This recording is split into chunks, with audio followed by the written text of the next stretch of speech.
எல்லாருக்கும் வணக்கம் அக்கா. இது ஆபிரகாம் ஓஸ்லர் மலையாள படம். இந்த படத்தோட கதை என்னன்னு பார்த்தோம்னா, போலீஸ் ஆஃபீஸரா இருக்க ஜெயராமோட பொண்டாட்டி பிள்ளையில எவனோ ஒரு பேஜில் போவான் கடத்தி கொலை பண்ணிடுறான். ஆனா அதுக்கு பிறகு அந்த கொலைகாரனை பிடிச்சி எந்த பிரயோஜனமும் இல்ல.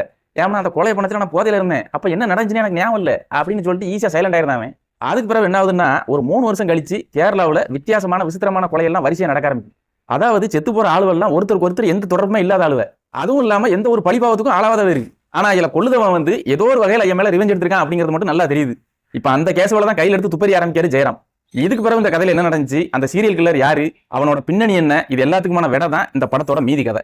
இது வந்து ஒரு மெடிக்கல் கிரைம் த்ரில்லரு. படத்தோட முதல் பாதி ஜெயராமோட நடிப்பு, இந்த கதையில அடுத்தது என்ன நடக்க போகுதுங்கிற ஆர்வம், திரைக்கதை ஸ்லோவா இருந்தாலும் இந்த கதையை சொல்லியிருக்க விதம், இதுவளுக்காண்டியே இந்த படத்தை ஒரு வாட்டி கண்டிப்பா பார்க்கலாம். உண்மையை சொல்லணும்னா எனக்கு இந்த படம் ரொம்ப பிடிச்சிருந்துச்சு. ஏன்னா மலையாள படத்தோட அதோட நேட்டிவிட்டி, ஸ்லோவான திரைக்கதையோடய பார்த்து பழக்கப்பட்டேன்.